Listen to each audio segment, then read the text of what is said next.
chat. Yes, I'll take that job. You got it. Yeah, so that if and feel free to stop me anytime. And you don't have to hold the questions till the very end. We will have enough time for the discussion, but really stop me anytime. It's always fun to sort of get into a discussion mode right away. So let me see if you guys can share my screen, see my screen, right? Yep, can see it. Okay, very good. So not to put any pressure on you or on me, I was very fortunate that the book was very well received by these three magazines, and I'm particularly excited that Forbes, back in December, they list 7 books that should be read, and my book was listed as the #1 book to be read for successful entrepreneurship. So I was very happy about that, and excited to have done that with my book. So and by the way, my book, in full disclosure, my book was not written as a textbook, was not even written for marketeers as a primary audience. Secondary audience, yes, close secondary, but it was primarily written for CEOs, because I felt that, having done marketing for this long, I felt that there was a lot of misunderstanding at the CEO level, which was hurting them, but it was also hurting marketeers. So I wanted to clear the air, if you will, with this book. So I'm going to have this discussion. I know I'm talking to students and would-be marketeers very, very soon. So I'm going to sort of tailor the discussion a little bit to you guys, because you are my audience today. So what I'm going to discuss today is show you some of the real problems that marketing has as it is practiced, because my goal is so that you don't fall into the same trap. And I want to tell you why those kind of problems actually cause frustration, not only at the CEO level, but pretty much anybody in the C-suite. And then what can you as marketeers do about it? How can you make sure that you don't get into a similar situation that I have lived through? Anybody who has practiced marketing will tell you that everybody wants to do marketing. Everybody, marketing is a very popular major. Everybody wants to do marketing, but once they start doing marketing in a company, you'll realize that you're not the most loved function within the organization. So sometimes you feel, wait a minute, everybody wanted to do marketing, but why am I not getting the same love that I thought I would get once I start doing marketing? And my book gives you most of the reasons why that happens. So with that said, and again, like I said, this was designed for the CEOs. What I try to tell people at the C-suite level, because of the frustration, many of them have reached a point where they say, to heck with marketing, I can do without marketing. When that happens, you are in trouble, right? If people are giving up on marketing, you're in trouble. So that's when I shared this slide. So this is a survey that is done by CB Insights, and it's done annually. And in every year, actually, pretty much gives the same result. And that is that these are the top 10 reasons why in the previous 12 months, businesses failed, startup businesses failed. And startup meaning not unfunded startups, but people who were successful in raising money. So in other words, these were not just idea and it failed, it never took off. These were businesses where people put money in. VCs put money in. And when I say money, I mean hundreds of millions of dollars. So it was big money, funding is there, but boom, still the business goes bankrupt. Why? So these are the top 10 reasons. And obviously it adds up to more than 100 because there were multiple reasons for business failure. But the key takeaway for us today is that 8 out of those 10 reasons could have been avoided with marketing. So this is a slide I use when I'm trying to tell the C-suite people, the CEOs, that yes, I understand why you're frustrated, but no, that's not a reason for you to give up on marketing, because you're going to be shooting yourself in the foot if you do give up on marketing, because look at how much business failure is attributable to lack of good marketing. So if there's one slide you want to sort of keep in your back pocket, this may well be the one, because I can assure you, you will run into people in your career where people will say, you know what, I don't understand what marketing does, so therefore I'm not going to do it anymore. This is when you pull that out. Okay. All right. So again, my goal is to show you what's possible, what's not possible, inside information, and then what you can do with good marketing. One of the things I discovered about marketing, and this you can say applies to many other functions, but it applies most to marketing, many other business functions, that people have less than full understanding of what marketing is. And partly it's because marketing is, in my view, and hopefully you'll see this if you've done any other business courses, that marketing is the most diverse of all business functions. The whole range of marketing includes pricing, strategy, SEO, advertising, trade shows. I mean, even product development, product design, even that marketing gets involved in. There are not too many business functions that have that wide a scope. Unfortunately, the C-suite people who have come from non-marketing functions, they have a very narrow view of what marketing is. They usually think of marketing as it's a website thing. Yeah, I'll think of marketing when I need a new website, or when I need a new brochure, that's when marketing jumps in. Now, of course, that is true, but that is an incomplete view of what marketing is. And that's why in my book, I use this graphic to show that it's like 5 blind men describing an elephant. The marketing is, what they described is true, but it's far from being the whole truth. So that's where the problem happens. For those of you who didn't quite understand this is again one of the fundamental things I talk about in my book, is that I like to think of marketing in two buckets, if you will, the big M marketing and the small m marketing. What I say in the book also is that the more visible part, in fact, the visible part of marketing is the small m marketing. If you talk to a non-marketer and ask them to describe the elephant of marketing, that's what they'll describe. They'll talk about logos, promotions, advertising, collaterals, testimonials, blah, blah, blah. All that is what they think of marketing. And they may not think of all of it, but those are the things they'll say. But the bigger marketing is sort of the more strategic foundational stuff that needs to happen before small m marketing. So I don't know if Thomas or anybody else in marketing has ever mentioned this to you, but there was a famous saying, and Thomas, you might know the person I'm quoting here, I'm forgetting his name, who said that I know half of the marketing dollars are wasted. The only problem is I don't know which half, because, so that was a tongue-in-cheek way of saying that when marketing dollars are spent, much of it goes down the tube. The only problem is we don't know which one. Therefore, we keep throwing the whole thing into our budget. So my answer to that is that unless you do the big M marketing before you do small m marketing, you'll end up wasting at least half of your marketing dollars, because you're shooting in the dark. You're sort of throwing darts and hoping something will stick. So that's the reason why in my line of work, I didn't mean to fast forward. In my line of work, I insist when people try to get me to do small m marketing, I say I'll do small m marketing only if we have spent a little time doing big M marketing. And by the way, my experience is that big M marketing doesn't take that long and doesn't take that much money either. So typical, you'll never spend more than 20%. Usually it's less than 10% of your total marketing budget on big M marketing. But that is essential.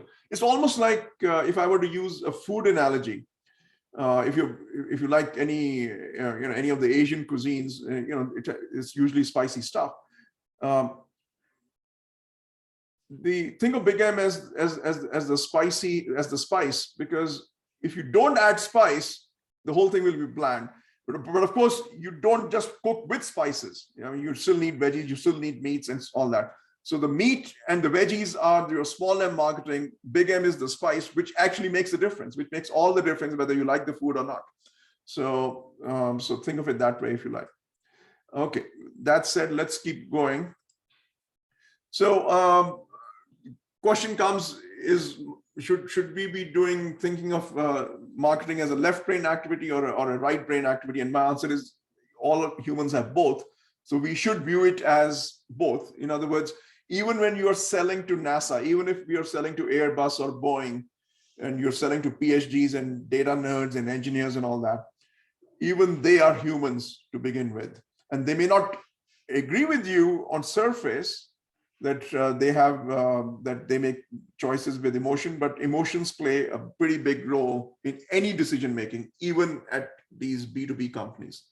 So I do believe that we have to consider, when we do good marketing, we have to consider both left brain and the right brain, and that's how it should be. So you should keep that in mind. And if you don't believe me, go and Google and look for Jeff Bezos and what he has said about data and gut, and you will find that Jeff Bezos, who's considered one of the biggest data nerds ever, and of course he is very successful in creating and building Amazon to what it is today, is that if he said that if data and gut don't match, double check the data. So he himself has greater faith in his own instincts and gut than the data that he might be dealing with. So when they don't match, his first doubt is cast on the data side of things and not on the gut side of things. So keep that in mind. Then the other thing that most people make a mistake on is that they feel that, we are all rational beings. And if you studied economics, I mean, much of economics is based on, other than behavioral economics, much of economics is based on the theory that people are rational decision makers, which we all want to believe that we are rational. Nobody wants to say that I'm an irrational person. I'm willing to bet none of you will ever admit that you are irrational. But I can assure you that all of us have significant element of irrationality in us. And Antonio Damasio, who is a professor at University of Southern California, he said that he described human beings as, we are not thinking machines that feel, we are actually feeling machines that sometimes think. So he sort of describes human beings as, we are mostly feeling, we do most of our things based on feeling, but sometimes we put a spreadsheet around it just to justify that I'm a data nerd, So that's how it operates. Now, if you are still not a believer of this, in other words, if you still subscribe to the school that no, the professors might be irrational, but I am totally rational. If you believe that, let's look at something. So I'm going to ask you, and put your answers in the chat, if you will. I'll give you two choices. The first choice is that you have a 50% chance to win $5,000 and 50% chance to lose $8,000. Okay, if you choose option one, those are your odds. I can give you the second choice, which is the 100% chance that you lose $1,000. How many of you will choose option one, and how many of you will choose option two?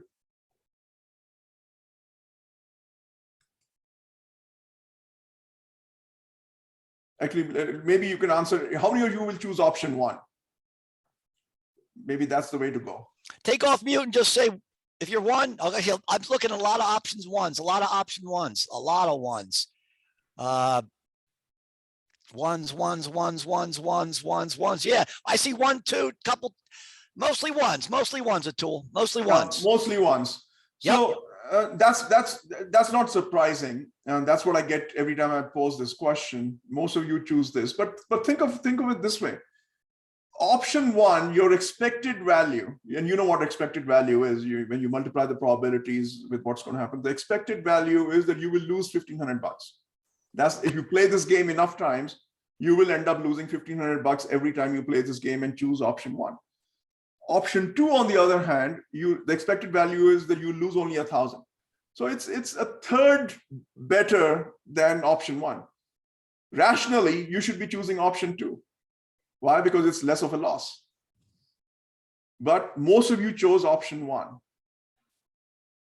That is one proof I have that we are irrational people. And frankly, I would choose the same, by the way. I'm not sort of putting you down. I would choose option 1 too.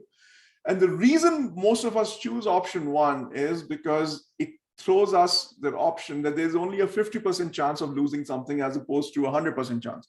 Even though the 50% chance of losing something is a lot more, right? I'm going to lose a lot more, but there's that hope. We live on hope, right? So we try to, what's known as a loss aversion bias. We have a bias called the loss aversion bias, which forces us to try and avoid a loss, even if it's going to cost us more. It's like the same reason why we'll drive around looking for parking, because I don't want to pay $5 for parking, which is why I'll drive 20 miles to save 10 cents per gallon on gas, because I'm thinking that it's 10 cents cheaper. I may spend much more than that in just getting there and coming back. Those are the loss aversion biases that come out, which shows that we are irrational people. So keep that in mind. One of the common things I hear, especially from students, is that why are we learning the old stuff? Why are we learning about billboards? Why are we learning about brochures, advertising and all that? Why don't we just focus on Instagram and Facebook and Google Analytics and SEO? Because it's all digital now. My answer to that is that we should keep in mind that we still consume a lot of our information through TV. When we are stuck in traffic, we are listening to the radio or even Spotify. And better marketing is one which does not treat them as mutually exclusive, digital and traditional media. So great marketing, I'm not saying that you should spend 50-50, but when you are doing marketing, you should not rule out traditional media right from the get-go. You should think of that as a full spectrum of choices you have, and you can choose to spend as much or as little in digital versus traditional. That's your choice. That's your job. But don't say it's all digital now, because it's not. In fact, digital today is more noisy than traditional. So that's one good reason why it's important to keep traditional in the mix, because if you want to stand out, it's easier to stand out using traditional media, because everybody's running to digital. If you go in the traditional way, you will stand out. People will notice you. So keep that in mind. And the best way to determine as to what you should do in terms of digital versus traditional is to think of the buyer's journey. Where do your customers, your potential customers, like to hang out? How do they consume information? And depending on how they consume information, that's the channel you should be using, digital or traditional. And this is the diagram that you've seen in the book. I think of this not as a funnel. I like to think of this as a loop. So you start with awareness, consideration, evaluation, decision, adoption, value realization. That usually happens a little later after people have started using the product or the service. And then you get loyalty if you're lucky, if you are able to deliver on that. And then the part that's missed by most people, most businesses, is that they feel that they got loyal customers. That's great. Let's go and find some others like that. What they forget is that you can use your loyal customers and convert them into advocates who can do better marketing for you than you will ever do. And then the cycle begins again. So your customer advocates will start selling for you and get you more customers. Any questions thus far? You can put it in the chat if you want. I'll read it out. So far, so good. I think Atul, keep on rocking. Okay, all right, let's keep going. The other thing that I talk about in my book is that people think in terms of, especially in B2B world, they say that, I cannot get statistically valid sample size. Therefore, I should not even waste time doing any market research. My view is that you don't need statistically valid sample size. I mean, again, I'm not saying that that part of the statistics is wrong. I'm simply saying that as a marketer, as a business person, you can learn as much or maybe even more by having what I call authentic conversations with your customers. So listen to them, ask open-ended questions. Don't throw a survey in front of them. Ask open-ended questions, let them talk, and you will learn much more about their feelings, much more about how they use the product, much more about how they would like to use the product that they're not able to use. And that is extremely valuable information as far as market research is concerned. So again, I'm not going to bore you with all the details here, but that's my main point here. Now, switching to the small m side of things, and this should not come as a surprise to you since you've read the book or are reading the book, that I don't want you to think that I'm against social media. I'm not. I do believe social media has a very valid and a strong place in our marketing mix. But my criticism is when students or business owners or C-suite people think that social media is a silver bullet, that they just say, I'm going to solve this problem by just going to social media, without answering the question as to what are you going to do on the social media and which social media platform are you going to use, because different social media platforms reach different audiences and achieve different purposes. I mean, lots of my business to business clients, they are on LinkedIn and they are also on Facebook. But if I'm doing B2B advertising, I don't like to do B2B advertising on Facebook, because my clients, even if they are on Facebook, they're not on Facebook with their business hat. They're not thinking of business when they're on Facebook. So you're wasting money on B2B ads on Facebook for the most part. And you better advertise on LinkedIn if you're in a B2B sort of a mode, or advertise on Google, because there people use Google for both personal and business. So don't think of social media as a silver bullet. And when it first started, it used to be free, mostly free, but today it's not. And today it's also very noisy. So to stand out or stand tall against the noise, you have to spend a lot of money to be successful, and that is not good. Or is it cost? It may still be worth it, but you cannot call it a freebie. My mouse is. Let's see. Yeah, this particular quote actually came from one of my CEO friends. And I thought I'll use that. A fool with a tool is still a fool. And the graphic actually says it all, that if you don't know how to use a ladder, you'll end up using a ladder the way this guy is using it, and it's still not working. So one of the common things I discover in the business world is that people invest in new tools. And there is no shortage of tools. If you haven't seen this chart, get familiar with it. And I know it's an eye chart, but it's an eye chart with a purpose. And that is that, and this is actually a year old. I can probably get a newer chart, and I should update this. So this shows that there are 8,000 marketing tools available today. So if you needed to do something, I mean, you obviously have heard of HubSpot and Marketer and all that. But that's just the tip of the iceberg. There are 8,000 other tools, marketing tools, that are available out there right now. So how do you choose? And why are there 8,000 tools? My argument is that the reason there are 8,000 tools is because people who have whatever tool they have, they don't know how to use it. So they say, you know what, this thing is not working. Let me go and buy another tool. And then that doesn't work. Then they go and buy another tool. And that gives encouragement for startups to create new tools. It's not as if these tools are so much different from each other, or they're so much better than the other. If that was the case, then most of them will go away. Most of the companies will go bankrupt with just one or two winners.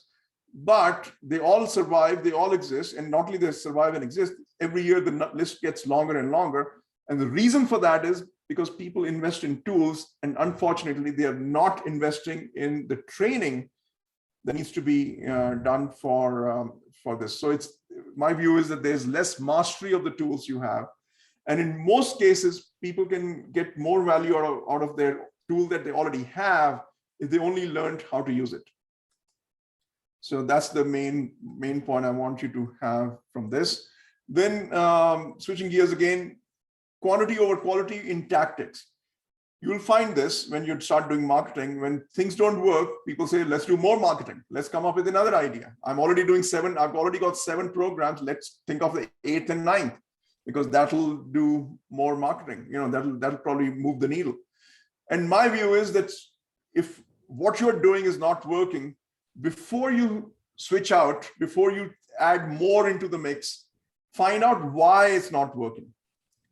And you might find that doing less marketing better marketing, but less marketing might be more effective in what you're trying to do. So don't just keep adding stuff over and over and over on top of what you are doing, because you need to first find out why are things not working. Maybe it's the wrong thing to do, or maybe you're not doing it right. Maybe you need to do it differently. Same thing, but do it differently.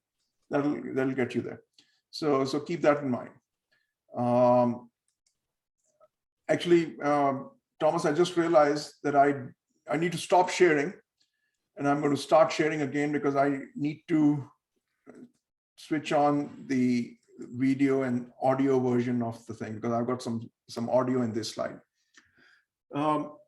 So one of the easiest ways for people to get higher rate of return on their marketing is to stop doing what I call random acts of marketing. So what are random acts of marketing? Random acts of marketing are that even if you're doing things right, even if you're doing, let's say you're running 5 tactics, and even if each of those tactics that you're running is being run very well, it's well funded, it's being run very well. The only point is that they are being run independent of each other. That has to stop, because those are random acts of marketing. And what I found is the best way to illustrate what happens with random acts of marketing, I'm going to use music. So I mentioned, imagine you're running 5 tactics. So here's a piece of music, and you will recognize this music very soon. I've got this music broken up into 5 different tracks: vocals, keyboards, bass guitar, drums, lead guitar. And I'm going to think of each of these tracks, independent tracks, as if they are marketing tactics. Each of them is being played by a world-class musician, is being played very well, but I'm going to turn them on as if they are my marketing plan, right? So it's my 2022 marketing plan. So I say, okay, let's turn this on. Tactic number 1, I turn on tactic number 2, nothing's happening. So I sort of say, okay, let's turn on tactic number 3, but nothing's happening. Now the CEO is after me. You started spending money, but I don't see any results. So I go and stop the first one, and I'm still hoping that something will come, but nothing's there. I'm getting worried now. I'm worried that I might lose my job. It's happening. And then suddenly I start hearing something. So then now I get confidence and I start turning those things on again.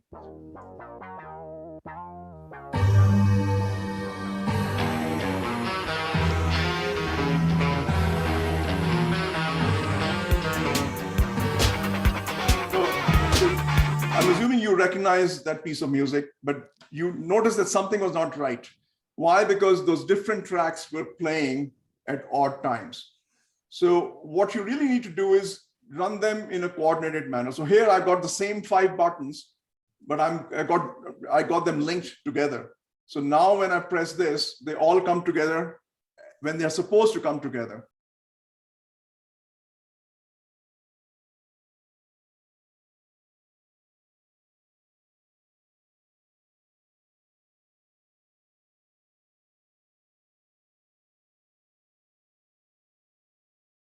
My way of showing what happens when you don't run things, when you do random acts in marketing or in sound, versus when you don't do random acts in sound. So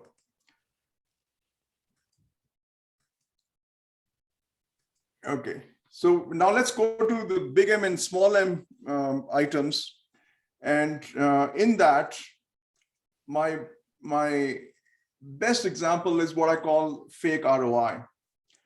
And by the way, since you are reading the book, the whole concept of the book, even though this is chapter 14 in the book, this is the first lie that I focused on. So even though it made it as a chapter 14, but this is where the book started. So this is the sort of the genesis of the book.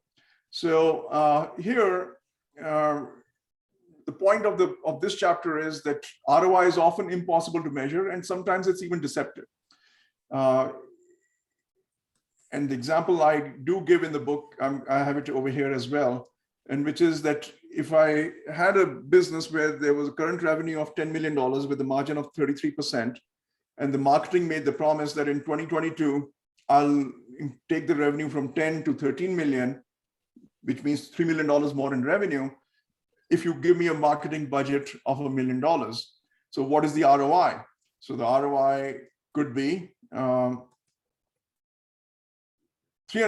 Why? Because I spend $1 million and I get 3 million. Okay, that's 300% ROI. But then I certainly realized that that's the revenue. I should really look at margin. So, but if I get $1 million in revenue, $1 million in margin, and I spend $1 million, that means it's a ROI of 100% in a year. That's not too bad. That's pretty good too. But then a sharp person will recognize that if I'm spending $1 million that I have sitting in the bank today, and at the end of the year, I'll have the same $1 million back in the bank, is my ROI maybe 0%. In other words, if I don't spend $1 million in marketing, my bank balance is still going to be the same. So in other words, my bank balance is not going to increase if I spend $1 million. So maybe I should not spend $1 million and treat it as an ROI of 0. So that's sort of another way to sort of look at ROI and not use ROI incorrectly. My next point is about the Google thing. And this is something I run into every day, even today.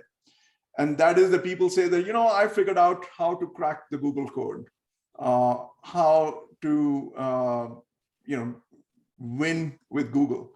And my point on that I make in the book is that you don't need to crack the Google code to win. And it'll always be a secret. You'll never be able to crack it. But the best part is that you don't need to crack it to win. You can still win. And oh, by the way, Google itself tells you,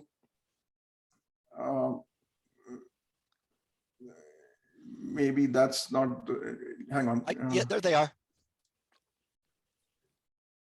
Unfortunately, I deleted the slide, but it's there in the book where Google on its own website actually makes a point that the best thing you can do if you want to win with us or with any search engine is start serving your clients. If you make your website that is customer friendly, it gives them what they're looking for, Google will give you points for that. So don't try to design your website that's Google friendly. Design your website that's your customer friendly, and Google will recognize that. So with that, I'm going to close and ask you for any discussion or questions that you might have. You guys, you put them in the chat box and I'll read them out. Anybody have any questions, any insights? That was fantastic. Exactly as I expected. Whatever, you better know in chapter 14, inside and out, the Google code, without a doubt, if you're in my 443 class, we talk a little bit about that, as well as I don't think you'll ever forget the beat example of Michael Jackson and all the 5 instruments being played separately and then putting together. Let's do that with our marketing program. So who's got a question? Put it in the chat box. Anybody? All right, if you're not going to ask any questions, I'll throw some questions. Oh, here it is. Somebody's asking, was it difficult for you to be thrown into a marketing job from your engineering background? It was very disappointing for the first couple of months, but it wasn't difficult. So I would use the word disappointing, and frankly, the disappointment went away within the first 2 months. And not only it went away, but it was replaced with thrill. I mean, otherwise I wouldn't have made a career out of marketing. I've loved every single day of my jobs and career. So it was not difficult. It was initially disappointing, but very, very rewarding throughout. All right, awesome. Anybody else? Now, the Google code is their SEO, is a way to crack their SEO stuff, right? Atul, that's right. Yeah, that's precisely right. All right, anybody else have any questions? Or if not, I'll ask a question. You said chapter 14 was the reason why you wrote the book. Certainly, there's a lot of marketing books out there. How did you slot your book in? You mentioned CEOs needed this information. Was that through your meetings with them, Atul, that you just noticed there was so much bad understanding of marketing? Yeah, so actually this book came out of my own frustration. And my own frustration was created by running into CEOs who were frustrated with marketing. So it was like one of those things that, you know the story of how I got into marketing, and I chose to be in marketing, or chose to stay in marketing. So it was almost like, you don't like my baby. So I got frustrated. Why don't you like my baby? Marketing is so good. I'm an engineer and I love marketing. And I got frustrated at their frustration.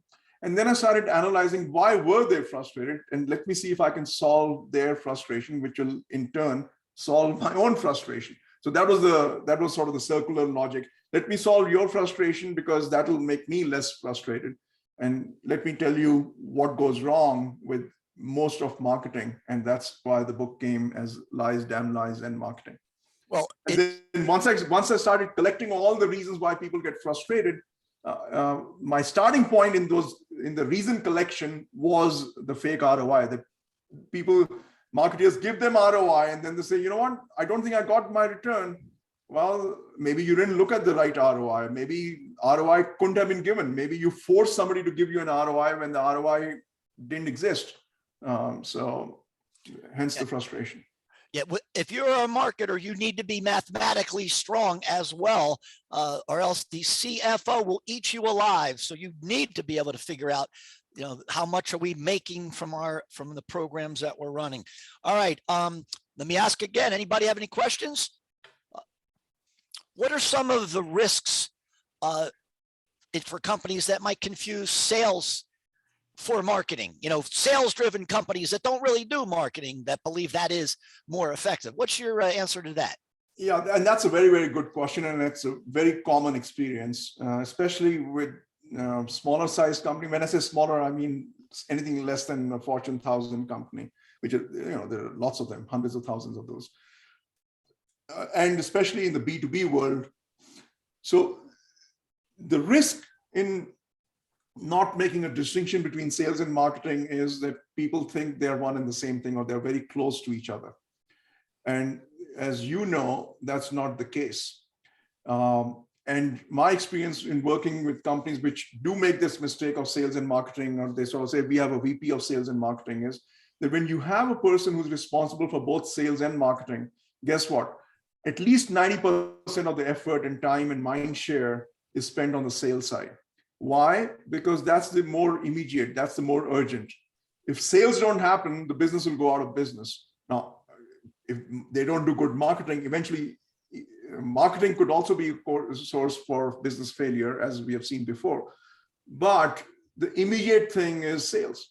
And so if I'm VP of sales and marketing, even though I might say that, I'm going to give equal time to both of them, but when I start my day, when I open up my computer and I'm looking at all the fires that need to be put out, most of the fires that need to be put out belong in sales. So I finish the day working on sales. I'll say, okay, I'll start tomorrow, I'll do more marketing. Guess what? Tomorrow is like what yesterday was. So that is one of the biggest risks by mixing or confusing sales and marketing. I will agree with that. When I ran, I had a couple positions, sales and marketing VP. It was sales. Marketing was an afterthought. It was all sales work. All right. Any other questions from anybody? I don't want to keep our distinguished guests on this call too long. We'll give you one more opportunity. How about, oh, wait a minute. I did have a student ask the question about, and I also, this is a good question because I'm thinking the same thing. Atul, I haven't met many engineers that are fans of marketing. They have these minds that can't, this engineering mind, which is different than a creative type marketer. So how were you able to, you come from an engineering world of thinking like an engineer. Marketing has the creative side. It's not as, you can't maybe do marketing successfully like an engineer. The steps an engineer knows. I could create this bridge. So how were you able to break free of your engineer mindset to then, sounds like you're fully in the marketing camp right now. You are a marketer. Yeah, but I don't think it's a either or. It's almost like moon has two surfaces, right? There's a dark side and there's a light side. So it's a full moon, right? So I have not broken free from engineering, and I use what I learned in my engineering school every day. I have used it every day. Now, don't get me to design a bridge or even a pencil, because I'm probably not good at doing that anymore. But I use the skills I learned in engineering. And what are some of the skills? It's the analytical skills, it's the problem solving skills. So those are the two skills that if you have an engineer in your family, you will think of them as problem solvers. In other words, you cannot have a normal conversation with them. If you simply started having a normal conversation, they'll immediately gravitate towards the problem you're having and how they can solve it. And even though you're maybe having a conversation just to get it off your chest, but an engineer will dive in as if there's a problem that needs to be solved. So that problem solving skill is very useful in marketing. So I haven't sort of gone from one camp to the other camp. I have brought my engineering knowledge and engineering skills to the marketing side, and I feel I'm a better marketer as a result of that, which also means that I've adopted some of the more liberal, more creative, more gut-based kind of thinking that doesn't come from engineering. I mean, in engineering school, you're never told that make your decisions with your gut.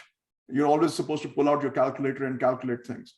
And I told you how I feel that intuition is very important, and that came from the other side of marketing. So marketing to me is a blend between data and creative, data and sort of the emotions.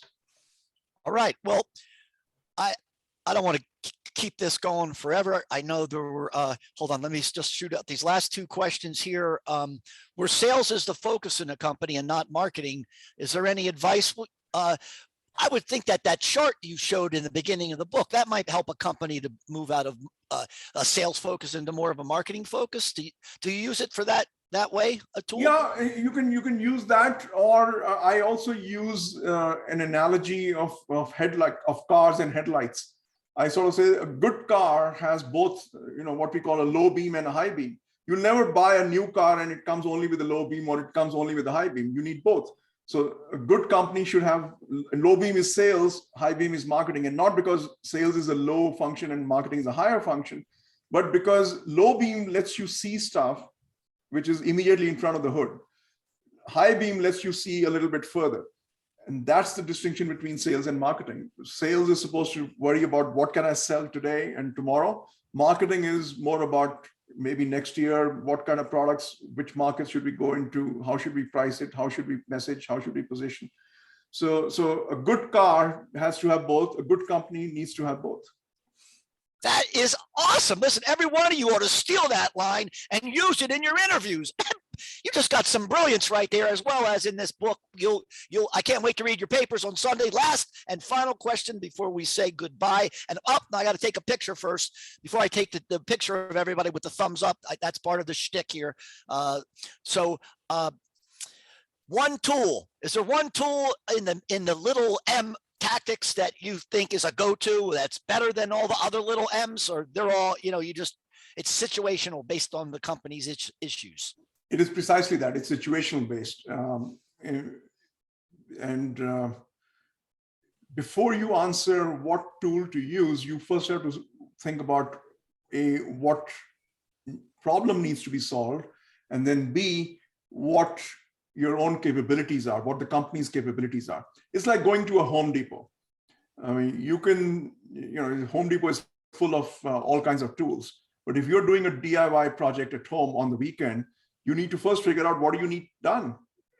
That'll help you choose. And then you need to figure out what your own skill level is, because there's no point in buying a $300 saw. It may be a better saw, but if you don't have the tools or you don't have the skills to use it, you're throwing good money away.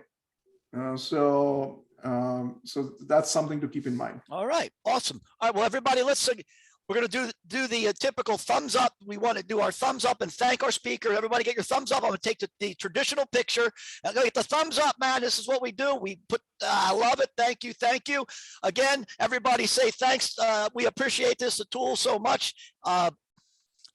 Thank our speaker as you exit stage left, and we'll see you next week. All right. Thank Thanks you very again, much. Atul. That was Thank you. awesome. Thank you. Thank you. That was awesome. Yep, getting a lot of Thank you. thanks in the Thank box. you. Thank All Thank you you. very much. Thank you. Thank you. All right. Thank you. Have a good one. All right.